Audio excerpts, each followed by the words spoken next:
So I'm going to bring Randy on. Hey. Hey, what's up, man? How are you? Good, I'm good. How can you hear me okay? I'm yeah.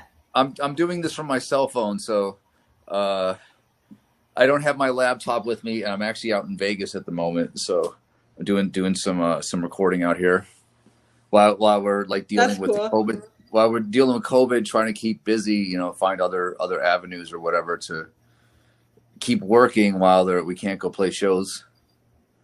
Yeah. Not being able to go out right now is just absolutely terrible. And I know everyone's kind of been trying to stay busy doing different like recordings and producing and whatnot. So Yeah. that's cool that you're out in Vegas doing stuff. I heard the COVID numbers in California kind of got crazy. California, yeah, it got pretty nuts. I've heard it's pretty nuts here in Vegas too, but I haven't been out to the Strip. Although I was there but I want to say about 2 weeks ago, I stayed on Fremont Street, and there was like 5,000 people out there. When I was walking around, I was like, "Oh my god, dude!" And like no one's really social distancing or anything. And I was like, "No wonder COVID is like just skyrocketing out here in Vegas." Yeah. I find that like a big thing in Ohio too, because like I'm in that weird like tri-state area with like PA, West Virginia, and Ohio, and like everyone's just like, oh yeah, we're over this pandemic now. Like I don't care anymore. It's like, guys, what is wrong with you? Like take this seriously so we can all go back to normalcy. Yeah, it's been crazy. I miss being out touring for sure and being out doing shows and stuff. But so what have you been working on since everything obviously got shut down? I know you guys were supposed to do that tour with Sebastian Bach, and then that ended up getting at least postponed. So we had the tour with Sebastian Bach that was supposed to go out. I think it was in March. We were supposed to go out March and April, and throughout Canada. And then we then they postponed it, and I believe the dates are still set right now. But I honestly think the chances of those happening are not very good.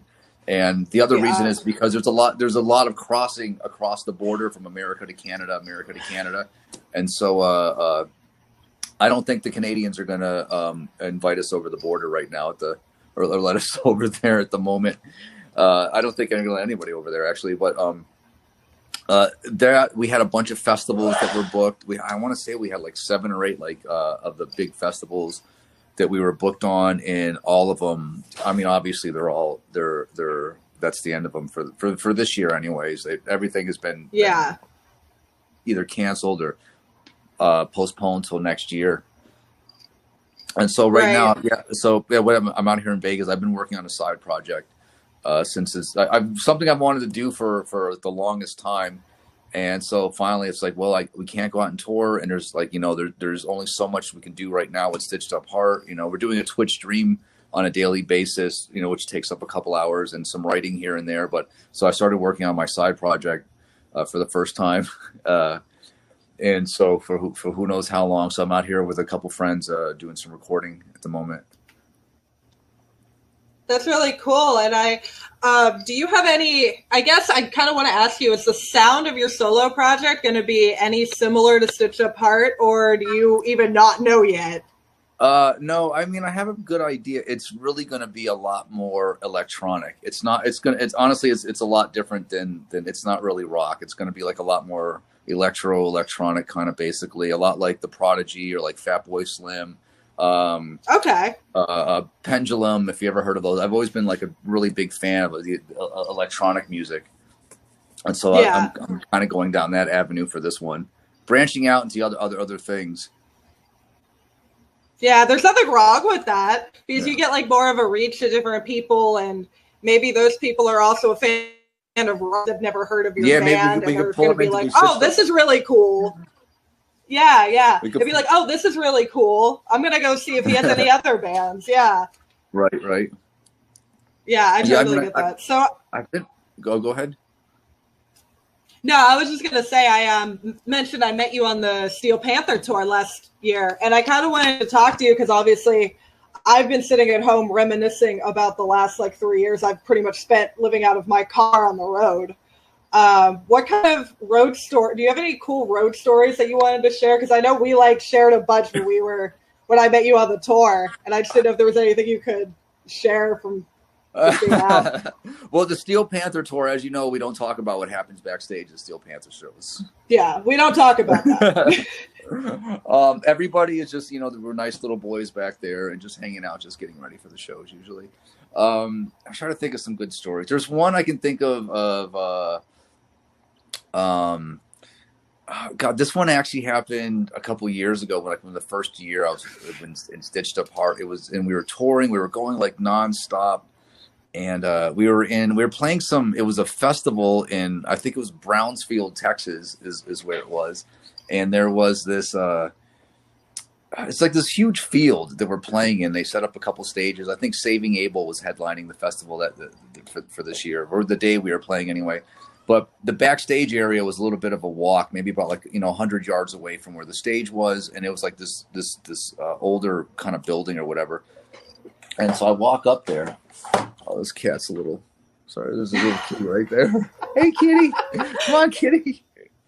Cat's like, I want it on this too. I want to talk.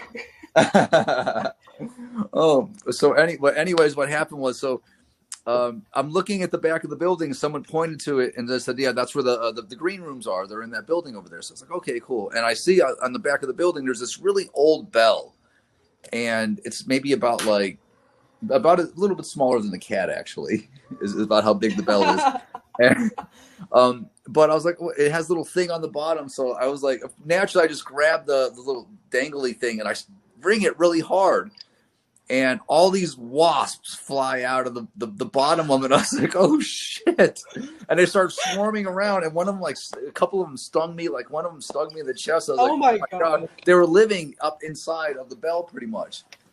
So I run away from the area. And they were pissed. Dude, they were furious. I mean, and I'm sure I'm probably not the first one to do that. Why they would decide to, build their house in a bell, who knows? But, they're wasps. So, they don't know. So I find my way into the green room, and I'm in there for maybe about 30 minutes. And then our guitar player, Nick,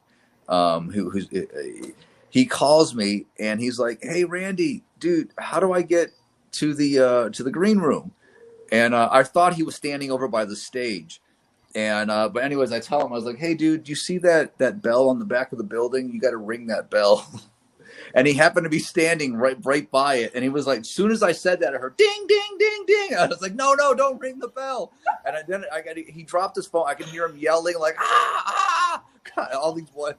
And he comes, finally, he makes his way to the green room. And he's like, what the fuck, dude? Why'd you tell me to ring the bell, man? Oh my God, that's some dumb shit I would pull. I'd be like, I did something stupid, so everybody has to do this. Oh man, I felt really bad. He said he got stung on his hand pretty bad, and then he dropped his coat. He was more mad about him dropping his soda than anything. Oh my God, that is so funny. I have nothing that I can even vaguely relate to that, but that's gold. That is gold. That is something I would do. Be like, yeah, you need to do this because I did this and it was stupid. So. Oh man, I mean, honestly in 2016, man, that was such a busy year for us. We were we had just put out our record Never Alone, and I remember they just kept bouncing us from tour to tour to tour. We lived in pretty much at that point where we were still touring in a van, and we lived in Decker's van for about 6 months out on the road. I remember that year. Oh wow. Yeah. In and out, day after day. Another really hilarious story was, I wish I still had this picture, but I lost my computer and I ended up deleting. I lost all these photos, but I had this one picture.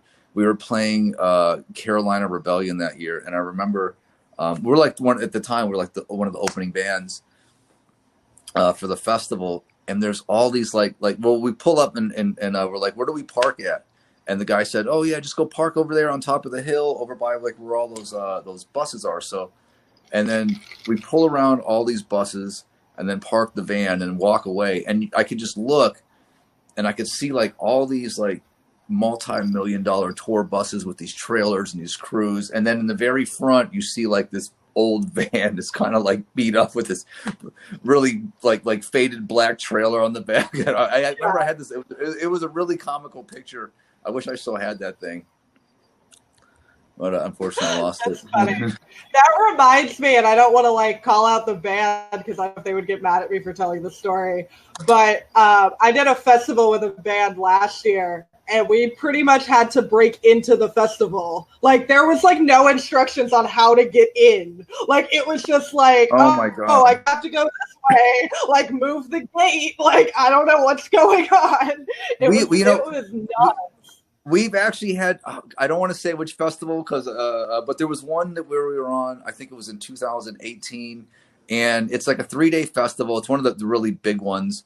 And we I think we were playing like Saturday, and on Friday they lined up a ton of press for us to do at the festival, but the festival didn't want to let us in because we weren't playing that day. So we actually physically had to sneak into the festival. We had to have somebody. I remember we had to show up at like 6:30 in the morning the day before, and somebody, or 7:30, whatever it was, but way early in the morning, and we had to be snuck into the festival so we could do our press. Oh my God. That's crazy. Oh my God, that is absolutely fucking nuts, man. Well, hopefully we can all get back out touring and doing this crazy shit soon. I know. Hopefully they figure all this out. I mean, we've had offers to go do things, but it's like at the same time we're really worried about everybody's safety, and safety obviously comes first before us playing shows. It's the main concern. But I mean, we're really dying to get back out there on the road. Every day we text each other. Okay, blah, blah, what can we do today? What are we going to do when we go back out? We're actually in our band text thread. We're talking about shows for next year already. So, and I don't want to say anything yet, but I know we're booked on quite a few festivals that are for coming out next year. I think a couple of them we might have announced already. Right. Well, hopefully they get all this figured out. We can get back out doing those fucking festivals and being out on the road doing the stuff. Yeah. Well, thank you so much for coming on, Randy. I know you don't do these a lot, so I really appreciate you coming on. It's actually the first one I've done, so thanks for thinking of me. Yeah, I'm so glad you could stop on, man. I really appreciate it. Okay. All right, I'll talk to you later. Bye. See you there, Randy. Okay, Randy from guys. I'm trying to see who all. I had a bunch of people pop